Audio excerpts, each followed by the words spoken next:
Look, if you are a laundromat owner or you want to be a laundromat owner and you are not attending conferences, some of these events, then I would have to tell you to do something else because these events are so critical. Welcome to the Planet Laundry Podcast, brought to you by Planet Laundry, the magazine of the Coin Laundry Association. This edition of the Planet Laundry Podcast has been made possible by sponsorship from Speed Queen, the premier brand of laundromat equipment. Laundromat owners, are you struggling to gain repeat customers?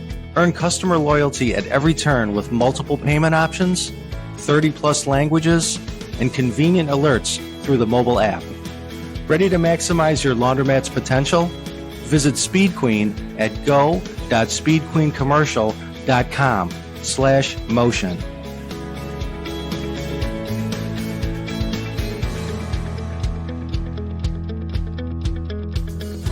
This is the Planet Laundry Podcast. I'm your host and the editor of Planet Laundry Magazine, Bob Nieman. Today I'm with Alaa Elbanna, co-owner of Bubbles R Us, a 5-store chain in the New York, New Jersey area, in which he has been a partner with his father for the past 20 years. In addition, Alaa also sits on the board of directors for the LaundryCares Foundation. Alaa, hey, thanks for being here on the podcast today. Thank you, Bob, for having me. It's my pleasure to be here and share some of my insights with some of the folks out there. So I'm really excited to do this. Yeah, absolutely. I'm thrilled to have you here today. And as I mentioned at the outset, you've been in partnership with your father for 20 years now.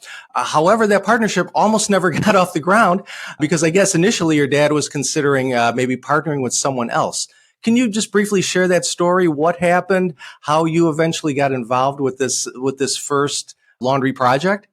Yeah, no, of course. I think it's an important story simply because, in the beginning, I never had any appetite to be in the laundry business at all. I knew nothing about the laundry business. I mean, I remember growing up in Jersey City, going to the laundromat with my parents to do the clothes and everything, but I never in my wildest dreams would I have thought to enter into the laundry industry. And when I was about 21 years old, my dad approached me and said, look, I've been really looking to go into the laundromat business. And at the time, he was looking to partner with a good friend of his. The person he wanted to partner with didn't have the entrepreneur kind of mentality. He wanted to do more of just get like a good, government job that was paying him, on a weekly basis with benefits and things like that. So literally they found a location, they signed a lease, and then when it came time to look at construction proposals and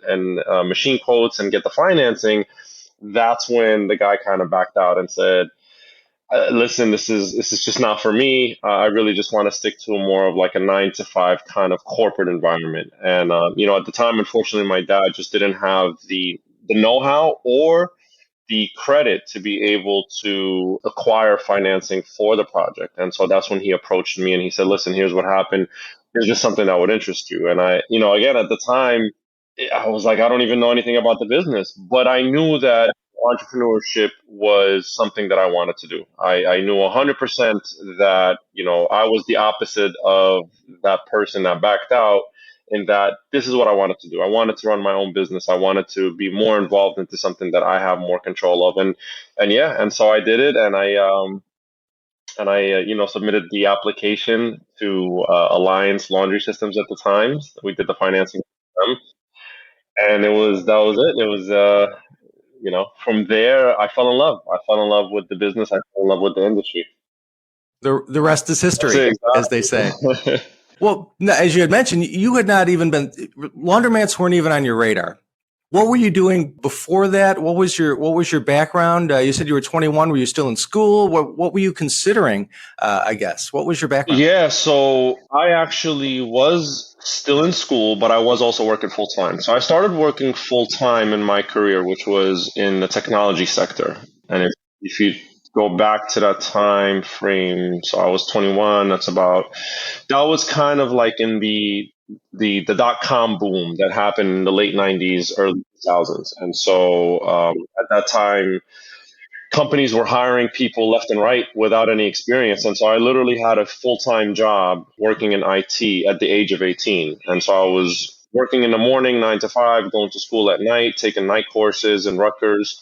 And so that was kind of my career path at that point. I thought I was going to just be in IT and do technology and just do that for the rest of my life. And so, and it's interesting because the reason why I say, although I wanted to be an entrepreneur all my life, and it's something that I really was embedded in me. My dad was always, doing business ideas and things like that. The reason why I don't think I ever had a thought of going into the laundromat business was because 20 years ago, as I'm sure you're aware, the laundromat industry was not what it is today, right? It was more stigma around it that, it was people who had just maybe immigrated to the US who didn't have like a college degree. And it was kind of like what was considered like a low level industry, something that most people really didn't look at. As I always say, it wasn't a sexy industry. It wasn't something that people wanted to do back then, which is why it wasn't on the radar for me. But, again, I'm glad it happened. I'm glad it worked out. Yeah, absolutely. And as you said, the industry has certainly evolved quickly, even in the last few years. So absolutely right. Well, tell me a little bit about the father-son dynamic here, because it's not, you're equal partners. It's not the traditional, maybe second generation type of laundry business. You both got into it at the same time. So who's responsible for what? What type of boundaries have you needed to set to make it work? How do you make it work? Look, partnerships in general are extremely, extremely difficult to navigate around and to make successful. And I think, I'm not going to lie, it was very, very bumpy road. Especially in the beginning, it was exactly what you said, right? It was in the beginning, we really didn't have that delineation of who's responsible for what, who does this, and there was also that father-son dynamic, right? Where at the end, I was the son and he was the father, and there was, he was more the authoritative figure. And it took quite a bit of time, years, many years, for me to convince my dad that the partnership can't work without the both of us, right? I think there was a lot of times where, because of obviously I grew up in the United States and my dad didn't, even his, English is not as good, and his understanding of the financial system in the United States and how businesses and things like this are run in the US, he always felt like, that he was a step behind. And it was finally where we sat down and we really had to sit down and make a clear cut, like, look, this is what I'm responsible for. Why? Because this is what I know. And this is what you're responsible for. Why? Because you're better at this. And this is what you know. It doesn't make anybody better than the other. And it really can't work unless the both of us. And so what we decided was, I was more on the back end. I would do all the financials. I would do all of the filings for, the state and the city and all that. And advertising and marketing, and my dad would be responsible for the day-to-day operation. So he would be responsible for, employees, hiring and firing, going into the laundromat, making sure that things were clean and that, we had all the resources that we needed. And, I think that once we kind of set those very, very specific rules and everybody knew what the responsibility was, it really did start to become a lot smoother. And I think for the past, 12 or so years, it's honestly been amazing. It's really great to have my dad there. It's really great to be a partner with him. And, it makes me happy to know that, my dad, who started this 20 years ago, is now really, benefiting from it and living a much better life. And it makes me as a son happy to know that I had something to do with that. So again, bumpy road, but I think we stuck through it and we were both patient, and it really worked out for the best. Right. Well, it really is a unique situation, I think, and it's got to be gratifying to be able to, kind of work side by side with your dad for 20 years now. Yeah. It's not something where you're just acquiring something, when he's at the end of it and doesn't want to do it. You did it together, and like you said, you complement each other, and you don't step on each other's toes. And after you figure that out, it seems to have worked out really well. So just an interesting situation, I thought. No, it is. And one thing I did forget to mention, it's funny, right? This is kind of like an ongoing joke that we have. We've been pretty much dealing with the same kind of group of people since day one. The same architects, same contractors. And my architect, whenever I come to him and I say, "Hey, I have a new location," the first thing he always asks me is, "Did Zenhome," and Zenhome is my dad's name, "did Zenhome approve the location?" And if I don't say yes, he'll say, "I'm not doing it for you," because it's to be honest, that was one of the qualities that my dad really brought to the table was he had that vision. He could look at a site and based on certain criteria, he can tell me right away, this is going to be great. This is going to be good, but it's going to require a lot of work.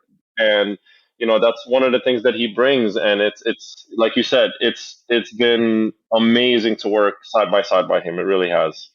Right, right. That's awesome. Well, as you mentioned sites, you currently have 5 Bubbles R Us laundry locations, in New York and New Jersey. What do you look for in a laundromat site? Several key factors, obviously. So the demographic is very important. Making sure that you're not opening up in a location where everybody has a washer and dryer at home.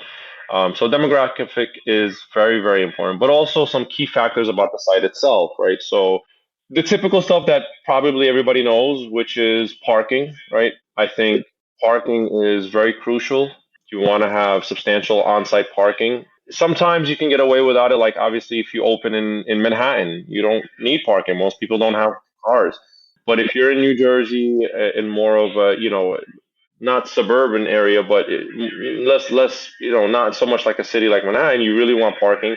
The size of the facility also has to be adequate. I think the days of smaller laundromats and these little neighborhood laundromats, they're behind us. I think people want more. They want more machines. They don't want to wait. They want to have, a nice spacious location. But, where I think a lot of people don't understand what to look for in a site is look at your utilities, right? Look at the size of the utilities that's coming in. Reach out to the utility providers. Hey, look, I'm going to need to upgrade this 200 amp service to 800 amps. What does that take, right? They may say, look, for us to do this, we have to do, engineering, and it may cost, thousands of dollars and this and that. And we may get approval, we may not. Same thing with sewer lines or water lines or gas lines.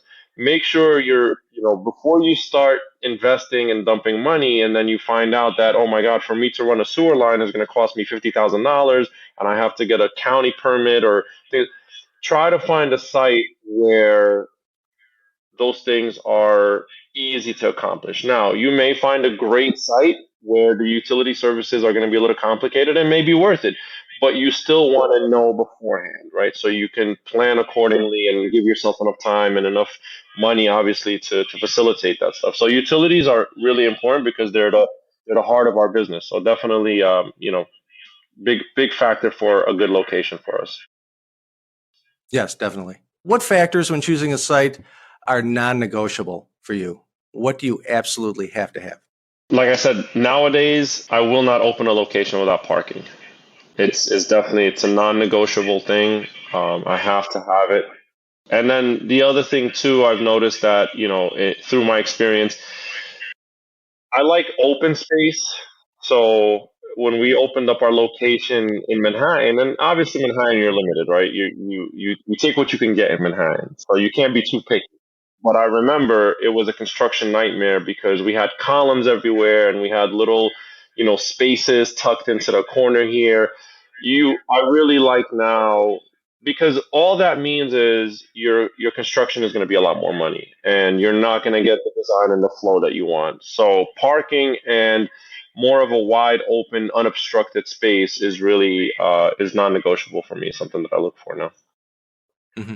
Perfect, perfect. Well, you talk about construction. All of your sites are built from the ground up. Yes. Correct? Yes. Okay. Why do you prefer that method? Because I like Tell me the reasons. I like inflicting pain on myself. I didn't want to say that. Look, it's building a laundromat is by far one of my wife always jokes around. She says, the next time you build a laundromat, I'm taking the kids and we're going to go somewhere for 6 months and we'll come back when you're ready to open. It's stressful. It really is stressful. You're obviously under a time constraint and you're dealing with hundreds of different factors at the same time. But I have a very specific mechanism and design and layout and flow that And I know myself, I I'm not the kind of person that could just look at something that I don't like and just live with it. I have to fix it. So if I bought a laundromat and I don't like the flow and I don't like the design, I know what's going to happen. I'm probably going to tear it down and rebuild it anyway. And so Right. I don't want to pay top dollar for somebody else's design if I'm just going to tear it down and then design it the way I want it. Because again, I'm very specific. I think the design the design and the flow and how you lay things out is probably one of the most important things when you're building a laundromat. So it's a difficult task, absolutely. But people are different. Some people say, "Look, I'll buy something as long as it has certain things that I must have, fine, and I'll be able to live with the other stuff." But is in my personality, I can't do it. Right, right. Well, over the years, you've built 9 laundromats, so I'm sure you've learned a lot of things regarding that construction process and what goes into that. So, what are some common store construction mistakes that owners should avoid if they're looking to build new and to take on that challenge? Be involved. I as stressful as it is, I don't hire a general contractor, and I am the general contractor, and it's not a money thing. I would, the way I work is I'm not a penny pincher. I like to let people do what their level of expertise is. It's absolutely not a money savings thing. It's more that in the beginning when we were just kind of handing things off, and we went with a construction company in the beginning, and it was kind of like an all they do everything, right? They have their electricians and their plumbers and the contractors, the general contractors, and they just sign over the paperwork, make the payments on time, and then they're going to deliver a turnkey operation. But I wasn't happy with that, right? There were a lot of things where they cut corners. There were a lot of things where they didn't do it exactly the way I wanted.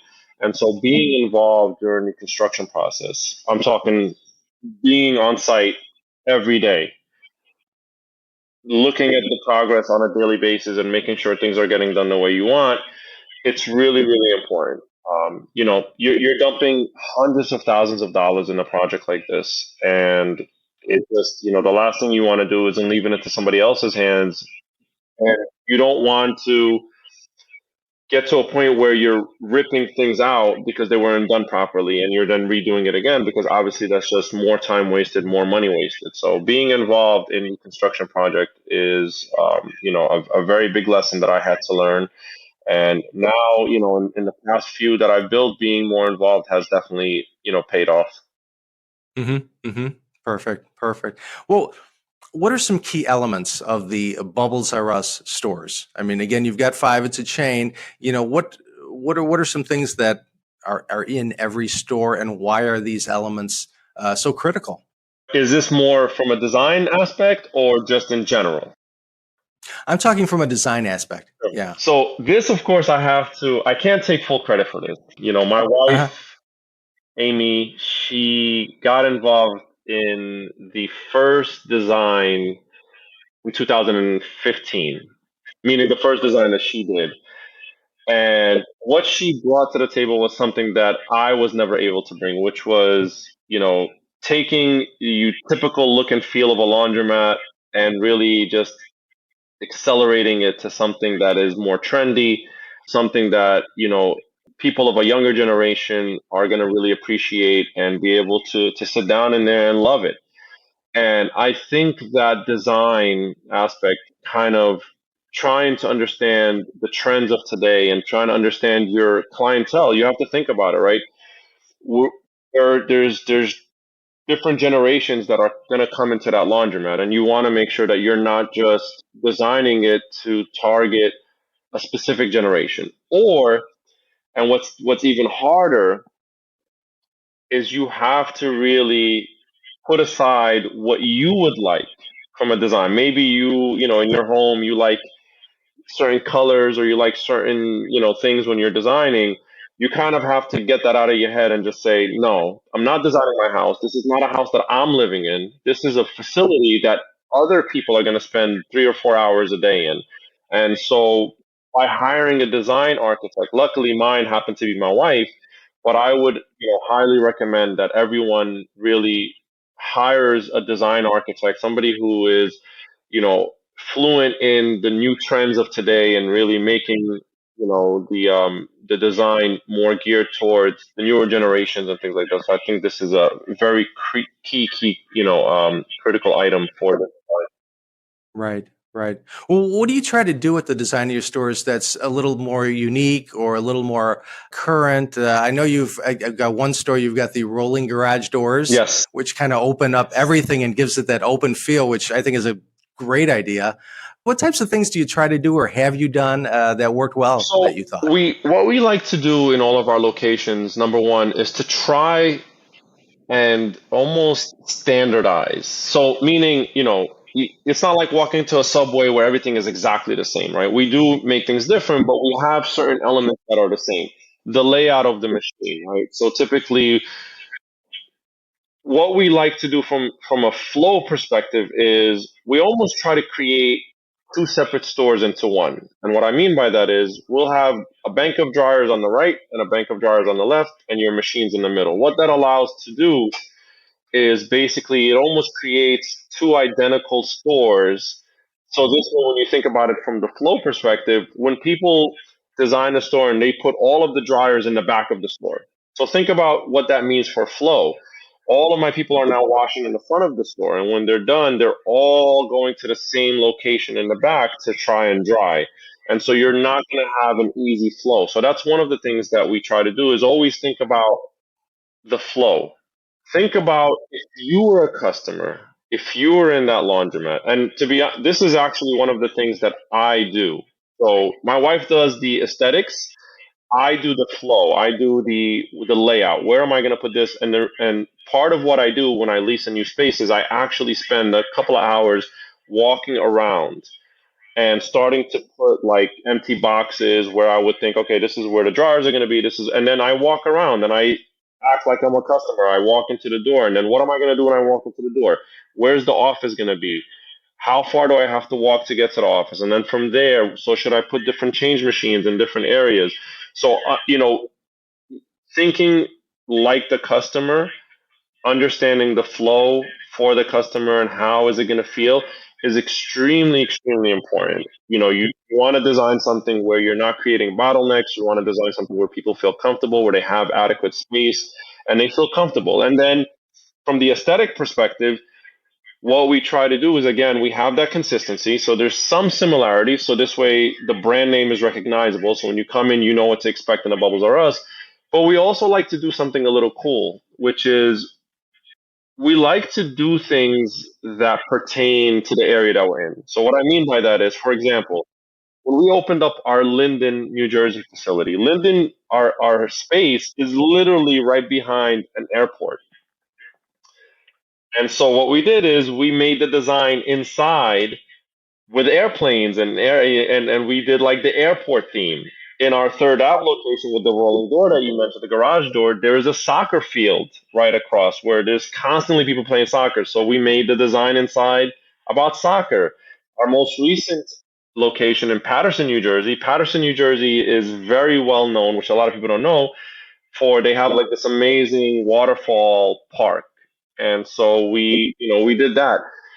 The reason why we like to do that is because we feel that when you're highlighting, a very key component of the community that you're in, people appreciate that. People are always very, they have a lot of pride about where they live. And so when you highlight that, it it makes them feel happy. It makes them feel good that, oh, yeah, we love the Linden Airport. It's very unique to our neighborhood. We love the Patterson Falls. It's very unique. And so you're almost agreeing with them and saying, yes, we do agree. It is unique, and that's why we're including it in our design. And it gives us a little bit of the uniqueness of that when you walk into Bubbles, there's going to be something about the area that we're in. And so people are always excited to see what it is and what it's going to look like.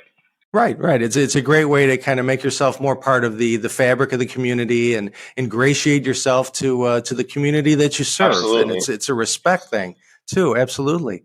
Well, I know another big part of the design of your stores is it includes childhood literacy and learning spaces. As I mentioned, you're on the board of directors for the LaundryCares Foundation. Why is this so important to you as a local business owner? This early childhood learning and literacy and being there for the kids. This is definitely a topic that's near and dear to my heart, and I think I've said this story on several occasions. But look, I wasn't born in the U.S. I came here when I was 7 years old. My dad obviously immigrated here from Egypt, and so when I came to the U.S., I didn't know how to speak English. And I remember being in some very awkward situations and embarrassing situations. And I see my dad today struggling, even today, struggling to communicate with people because his English is not that great.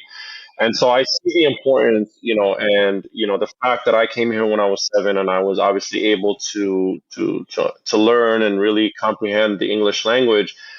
I see how important it is for people to really succeed and to be able to excel.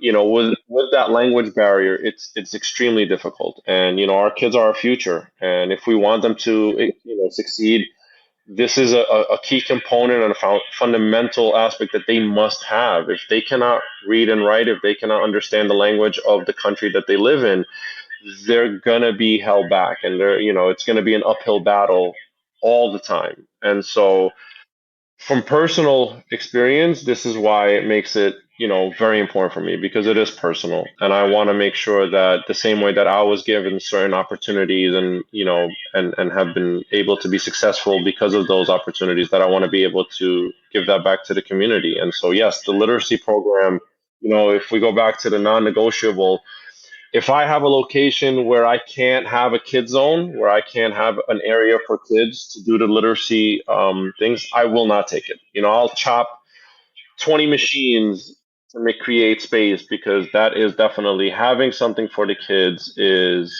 extremely, extremely important for me. And look, at the end of the day, and this is just me, this is just my personality. When we're all in business to make money, right? There's no doubt. We all want to be successful. We want to have money. We want to be comfortable. We want to provide for our children and our family, and be able to go on vacations and to buy the necessities that we need and things like that. That's without a doubt. Everybody in the world wants that. But for me, there is no more fulfilling moment than when we have a community day and I see people who come up to me and say, I needed this. This was godsend. I was going through a really bad, tough time, and just being able to come here and watch for free, and have some free food, and have some fun with the community members, really just lifted me. And it's nice to see people doing this. Those kind of interactions, those kind of moments are what make it all worth it. And it's for me, it's really. It's what makes me feel fulfilled. It's what makes me feel happy. It's what makes me, go through those 6 months of craziness to build laundromats and the headaches and the stress. That's what makes it all worth it. The money is great, but honestly, at the end, what makes it all worth it is knowing that you're hopefully impacting somebody else's life. I always say, look, even if it's out of the hundreds of kids that come into the laundromat and partake in some of these literacy programs that we do, if only one of them is impacted, where they grow up and they also become successful, and I had something to do with that. That is what drives me. That's really what makes me wake up in the morning and continue to do what I do every day. Right. That makes it all worth it, doesn't it? Absolutely. What other types of community outreach in general have you implemented at Bubbles R Us? Because I know that there's other initiatives that you've done. Anything just that off the top of your head that you can share? Yeah, of course. So we currently have a monthly program with the Elizabeth, New Jersey Public Library. So what that entails is her name is Martha. I have to say her name because she's one of my favorite people in the world. She's the nicest person. Of course. She comes to the laundromat every month, and she does story time for the kids, and she reads to them. She's bilingual. She speaks Spanish and English, so she'll sometimes do it in Spanish and then translate it into English. She does arts and crafts with the kids. We get them pizza. The parents are there. And, it's amazing. The kids really, we started off with maybe a handful of kids, and now we're probably up to about 20 or 25 kids that come. And we've been doing it for about 2 years. We always, other things that we do, we try to do things, like for example, when Hurricane Ida hit, we understand that a lot of people obviously lost a lot, their clothes got damaged, or, even people that don't come to laundromats because they have a washer and dryer. A lot of these people had their washer and dryer in the basement and they got flooded and they couldn't wash their clothes anymore. So we did a free laundry day in all of my locations for Hurricane Ida, and we let people come and just wash and things like that. We do things for like around school time. We know people struggle with, getting school supplies, getting their kids ready for school. And so we always like to do like a back to school event where we'll give out, my wife, she owns a hair salon. So she'll bring her staff and they'll give kids free haircuts and things like that before the school year starts. We'll do things so that we give like some gift cards to like Staples so people can go and get school supplies for the kids. We did community days. We did one 2 years ago. So I am from a Muslim background, and so I do fast for the month of Ramadan. So I wanted to do something that was a little different. And what I mean by that is I wanted to do a celebration of one of the nights of Ramadan where we break fast, but I wanted to do it for everybody. I didn't want it to just be like a Muslim thing where only if you're fasting. No. So what we did is we called it breakfast under the stars because you break your fast at sunset. But we did it in a park in Roselle, New Jersey, and we just made it open for everybody. Whatever your practice was, whatever your religious belief was, just come. And it was amazing. We had people from everywhere, and we had over 500 people in the park that day, and the kids they played and we had the food and everybody really enjoyed it, and it was a great way to see different people from different religious beliefs and just come together in a community and really talk to each other and learn about each other, and it was really a phenomenal thing. So those are some of the things that we do. you know it just it's great. And then obviously we do the laundry cares, the free laundry days and stuff like that with laundry cares, Right, it too. But right, right, the one thing right. that Wow, what? I'm sorry, go ahead. No, no, go ahead, please. One of the things that I've noticed is that you don't have to wait for LaundryCares Foundation to reach out to you and say, hey, would you like to sponsor a free laundry day? There are definitely things that you can do in your community, that are manageable, that people can do on their own, and I highly recommend that you do it. Even if it's something small, it doesn't have to be a crazy free laundry day where you have hundreds of people in your laundromat. Do things that are small. Right.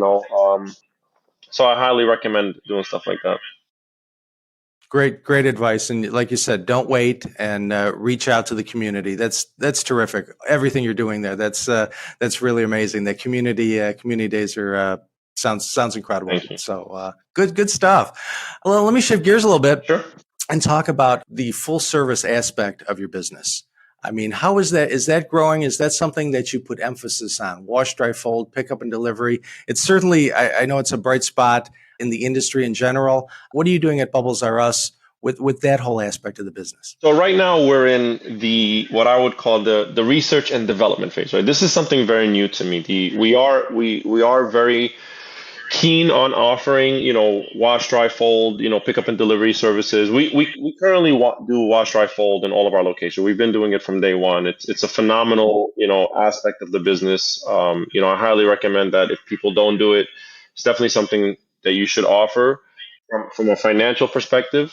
It's really great, but at the same time, it keeps your employees busy. I mean, let's face it, if you have a self-service coin-operated laundromat and you're not doing wash, dry, and fold, your employees are just sitting around most of the time not doing anything. So it's really a good way to keep them engaged and keep them busy.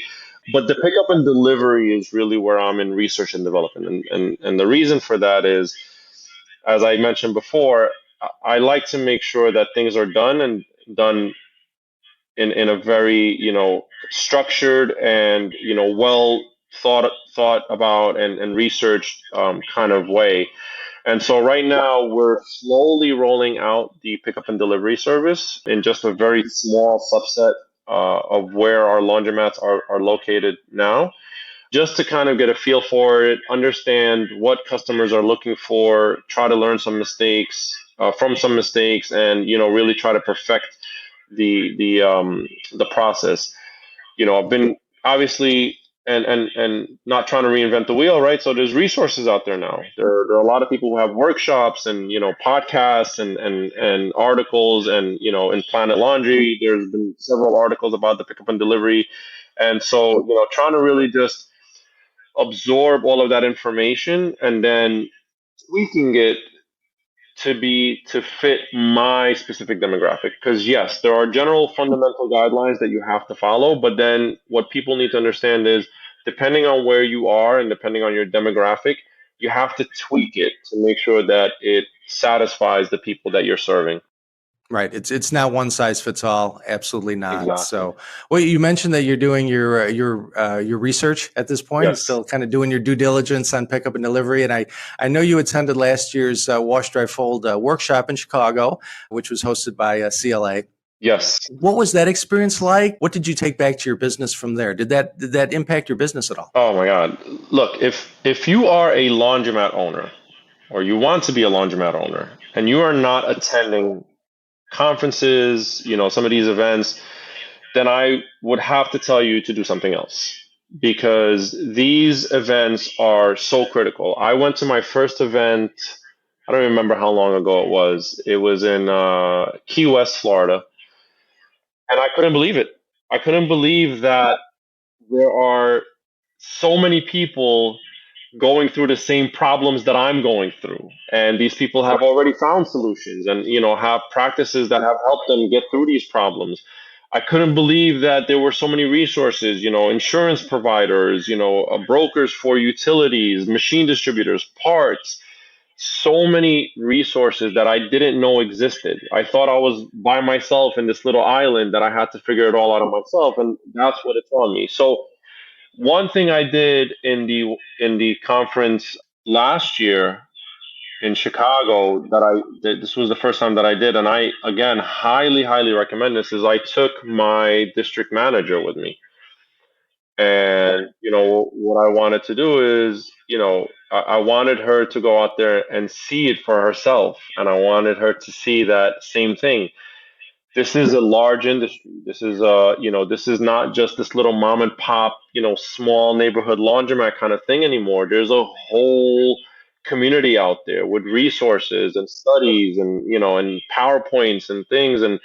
And I will never forget her face when she first walked into one of the lectures, and she was like, "Oh my God, there's like 300 people here." And, I saw her taking notes the whole time, and then she came back and we had a meeting afterwards. I told her I wanted to have a meeting and discuss. She had like 3 pages of notes. This is what I want to do, and I want to implement this, and I want to implement that, and that person was talking about this, and so that benefit itself, and that's how it impacted my business, was it motivated my district manager. It really kind of like made her feel like she's part of something a lot bigger than just these little laundromats.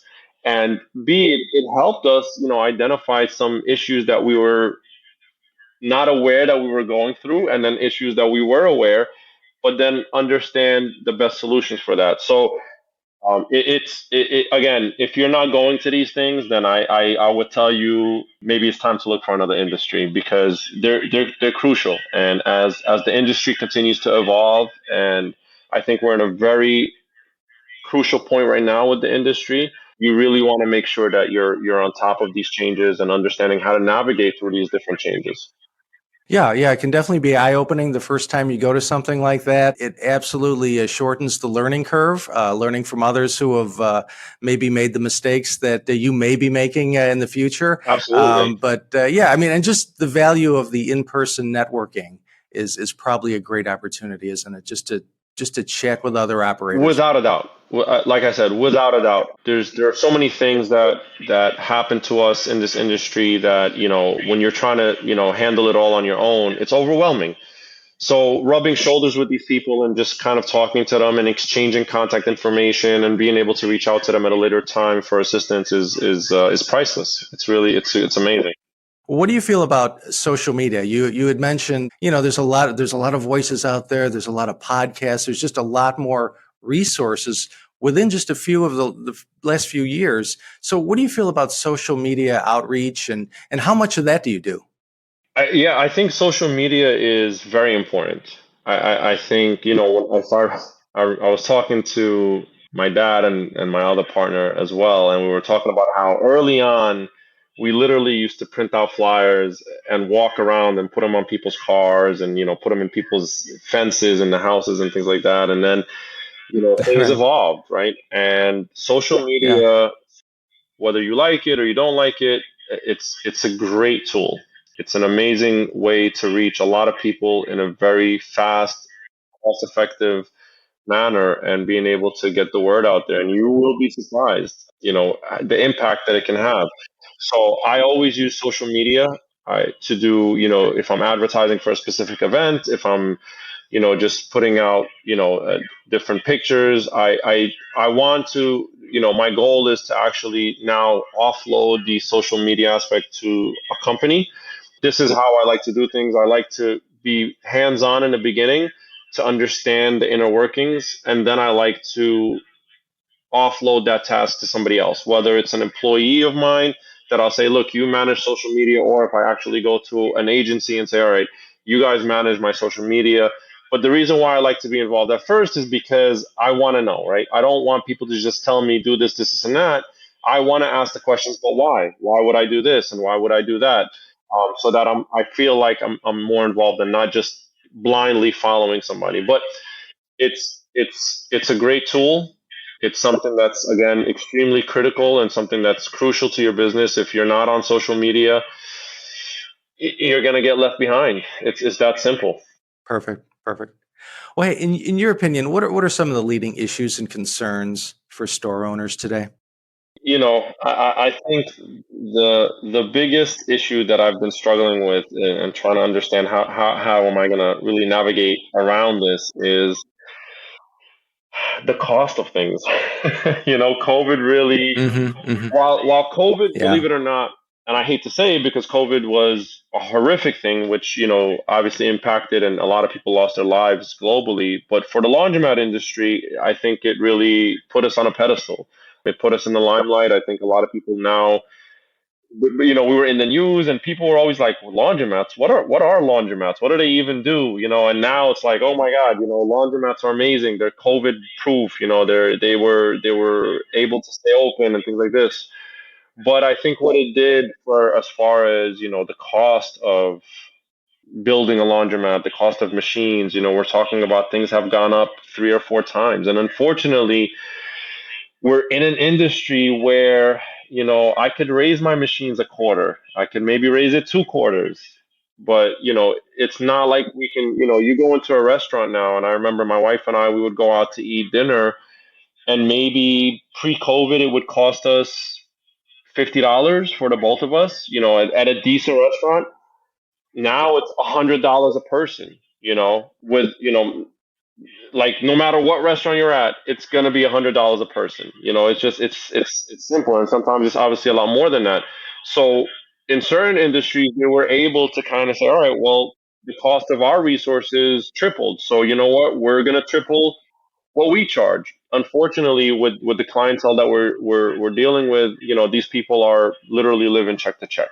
They're not gonna, and this is for them. Going out to eat is not a necessity, it's a luxury, right? You don't have to go out to eat.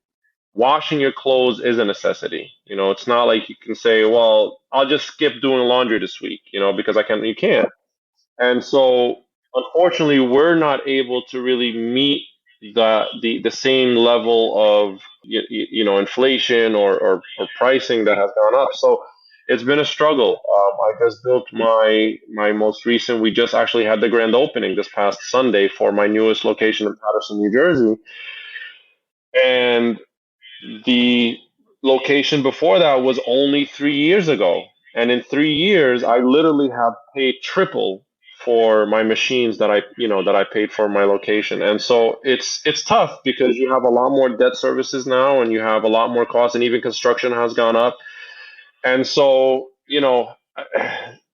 I don't know what the answer is. I don't know if there can be some kind of regulation as it comes to, I wish we can go to utility companies and say, look, let's work something out with the industry. You guys, this is killing us. It's one thing if you're raising your utility prices for a single homeowner, because what's their electric bill going to go to from $100 to $120? Okay, not the end of the world, but they can handle it. But for us, you're talking about thousands of dollars, And so I wish there was something that can happen in the future where there's some kind of price regulation so that we're not the ones that are, paying for it, and everybody else is just kind of making out like a bandit. Right. Right. No, great points, and no easy answers to that for sure. Where do you see the greatest opportunities for laundry owners in the coming years? And I guess on the flip side, what are some of the greatest threats that are kind of on the horizon? And maybe you kind of mentioned that a little bit earlier. Yeah, I think the greatest opportunity is obviously this pickup and delivery aspect and the wash, dry, and fold full service. And the reason for that is, again, I spoke about this, when looking for a location, demographic was always important. Why? Because you wanted to make sure you were in an area with apartments and people didn't have washer and dryers, because then you can't service anybody. What pickup and delivery, wash, dry, and fold does is it allows us to increase our market share. So now we're tapping into markets that we were never able to do business in before. We're going to the suburbs. We're going to the big, single family homes where people still have washer and dryers, but we're now able to get that market share. So, when we talk about really expanding what you currently have and tripling or quadrupling what you're doing on a yearly basis, pickup and delivery, wash, dry, and fold is definitely the way to do it. And again, I think COVID helped people be more willing to do things like Instacart and go do my grocery shopping for me. And, so now with that, we definitely have more of an opportunity to really convince people that, yeah, I know it seems crazy, but we will come pick up your clothes and return it clean. I'm telling you, I work with people today, customers, as we're introducing the pickup and delivery, and they're like, I didn't even know laundromats do wash, dry, and fold. They were like, I've never even, so they actually wash my clothes, fold it, and we're like, yes, we wash the clothes, we fold it, we put it in a bag, and now we'll pick it up and return it to you. And so it's literally, people don't know that it exists. So you have this amazing market share that's untapped. And, this is where I see, the biggest ability to expand and really gain a lot more business. As far as threats, of course, what I spoke about, obviously the rising cost, but there is something that scares me a little bit, which I think that, as with anything, with COVID really putting the spotlight on laundromats, I'm a little bit afraid of oversaturation in the market, in the laundry industry. I speak to doctors, engineers, real estate, everybody that is already well established and making tons of money, but they all want to be in the laundromat industry. Everybody that comes my way, they look at me and they say, hey, I want to be in the laundromat. And I say, look, the problem is that it's not that I'm worried that too many people are going to open up, is that I'm worried that people don't understand what's involved in owning a laundromat. People think like, I'm just going to open this laundromat and it's just going to run itself. There's this like very, very incorrect misconception about laundromats are no hands, hands off, easy, they're easy to run, you don't have to be involved. It's not true. And what happens is when people who are inexperienced and don't know what to expect open these laundromats, and then they start to realize that this is a lot of work and I'm not doing what I wanted to be doing money wise, they usually go to the old school method of slash my prices. Let's just cut prices down to get more customers into the door, and then it kills the market. So the oversaturation of inexperienced operators is, a threat that I'm worried about, which is why I encourage people, go to workshops, go to conferences, learn the business even before you invest. Go to some of them, really understand what's involved before you just jump into it, so that we don't have this, crazy bubble of laundromats popping up everywhere with people who don't really know what the industry is all about and what the business is all about. Right. Well, what does it take to be a successful laundromat owner today? What key traits? In 2008, the first laundromat that we opened up in 2003, we sold it. 2008 was the financial crisis, the housing crisis, and so what happened was a lot people had a lot of money.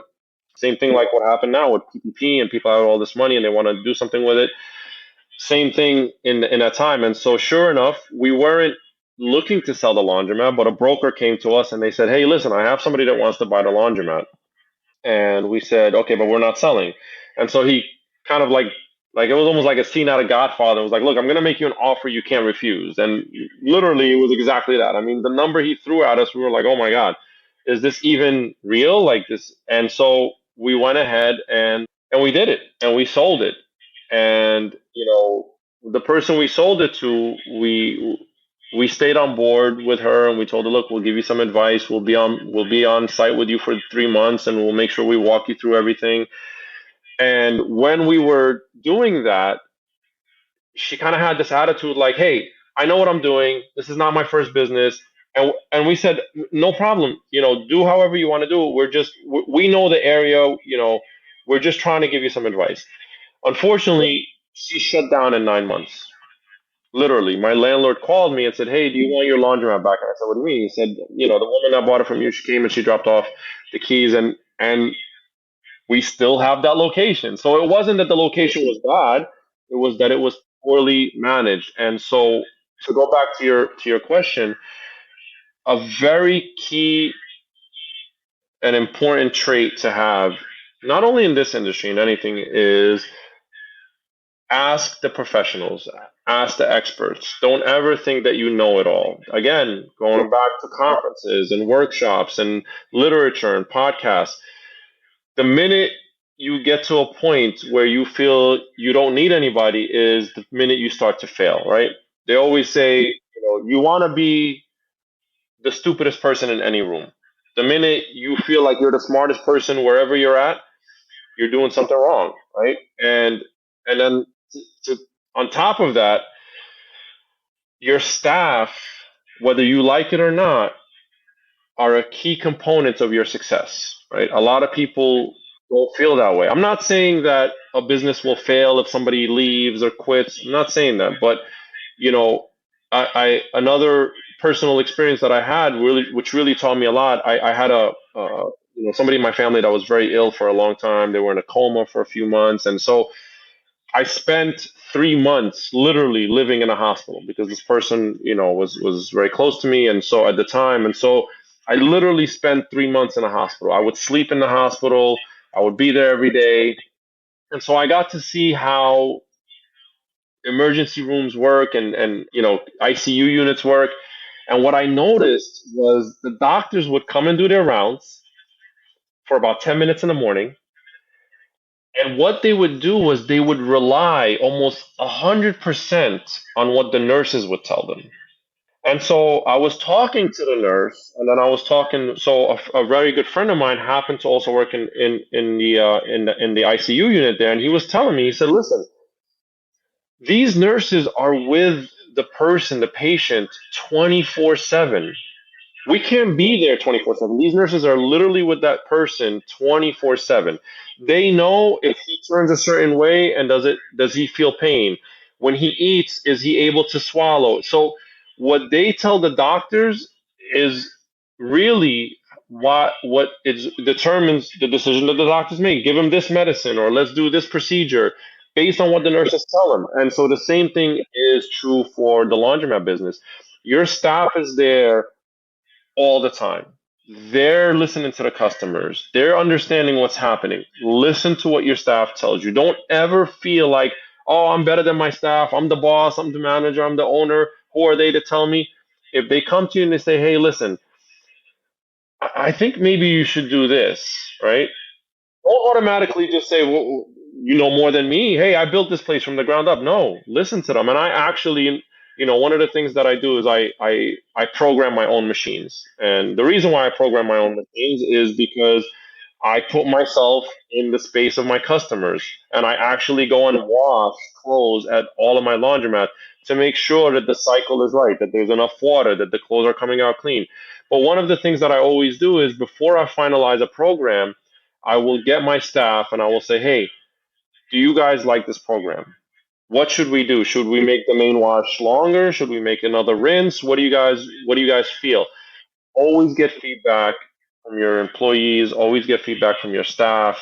Trust me, they will know more about the customer than you ever will. And so it's a key trait is put your ego to the side and really, ask people around you, ask the experts. Yeah, no, getting that feedback is critical. And as you mentioned, your staff are your eyes and ears. 100%. They have to be because you can't be everywhere at once. It's So impossible. no, that's great advice. Just a few more here because I know you're busy and I really appreciate your time today. No worries. What advice can you share with potential investors today that maybe you wished you know when you were first getting into the business 20 years ago? What advice can you share? Don't be afraid to spend, especially in the beginning. I think when somebody opens up a business, a lot of their decisions are factored based on dollars and cents. And I think that it is really, really important to be willing to put money in. And at the end, it may take months, it may take years, but it will pay off. My landlord, when we had our first location, he looked at me and he said, "What are you doing?" And I said, "What do you mean?" He said, "You've had this location now for 8 years. It's clearly successful. You guys sold it. The person went out of business. You took it back and it's still successful. You clearly know what you're doing." And he said, "What are you doing? What you should be opening up a laundromat every year." And he said, "If not, you've literally just learned a skill that's going to go to waste." And so that's exactly what I did. Since then, he talked to me. He had that conversation with me in 2010, and since then, we literally opened up a laundromat almost every year. And the only way that I've been able to do that is by investing in myself, investing in my business. So today, I have a district manager, and that district manager is not cheap. I pay a lot of money. I have a maintenance guy that does all of my maintenance and repairs my machines and makes sure that the place is clean. Again, not cheap. I have a store manager at every single store that gets paid a lot more than the other staff. I give commission for the wash and fold as an incentive. All of these things, when you're tallying it up, what does it cost me in a year?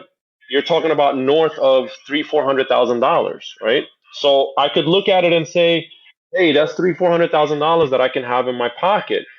But if I didn't spend that money, there's no way I can have 5 successful laundromats. There's no way I could have built 9 laundromats in the past 20 years, because you're just going to limit yourself and you're going to pigeonhole yourself and you're going to just take on more than you can handle, and you're never going to be able to expand and really do the things that will help your business accelerate to that next level. So don't be afraid to spend. Don't be afraid to hire people don't be afraid to delegate. I know as business owners, sometimes we feel like nobody could do it better than us. It's not true. People can do things a lot better than you, and you just have to understand what they're good at and let them, do what they're good at. Right. Hey, last question for you, Alaa. Where do you see yourself in your laundry business in the next 5 years? Oh man, I think so. The next 5 year, and this is an important question. I think it is important to always have, kind of a 2 to 5 year idea of where you want to be.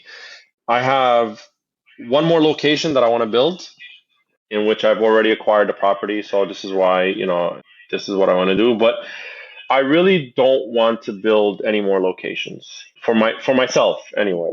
And so where I see myself in the next 5 years is I want to focus on the pickup and delivery.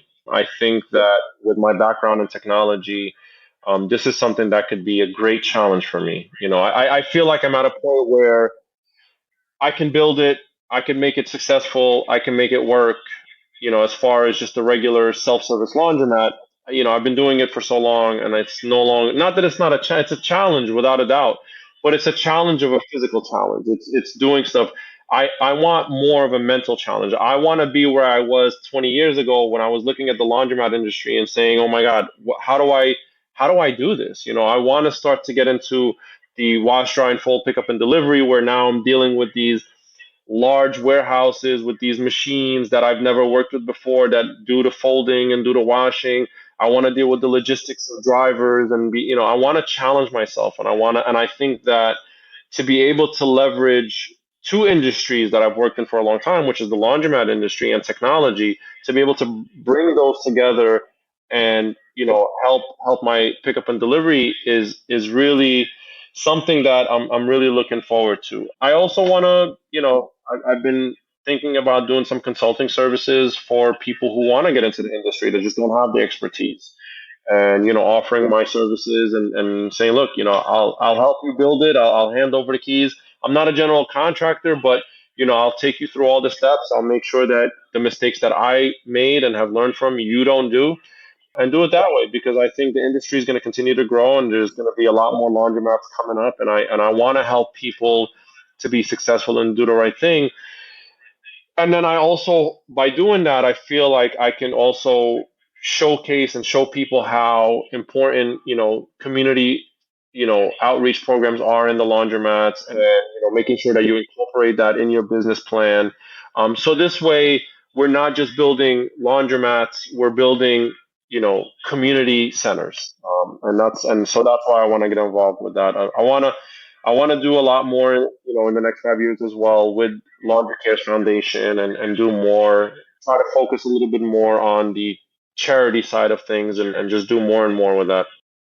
Right. Certainly a lot to come in the future years. Yes. For sure. That was everything I had. Is there anything I didn't ask, or maybe something that you'd like to get out there and just share with people regarding your journey and what you have going? Anything I didn't ask?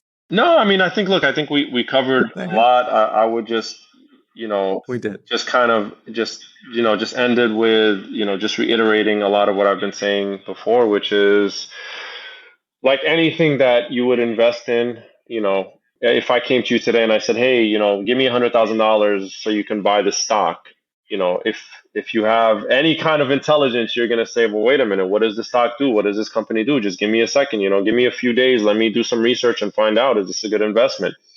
Do the same thing with laundromats. Do your due diligence. Ask the people who know. Attend workshops. Attend conferences. Before you jump in, really understand the industry really, really well. And if you're already in it, continue to learn.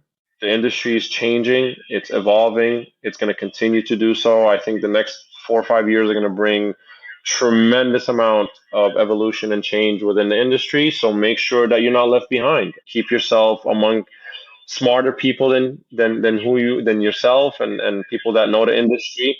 But at the end of the day, it is a beautiful industry to be in because of the changes that are happening, and so it is exciting. And I really, I look forward to working with some of the people in the future, and to seeing some people in conferences and talking to them face to face.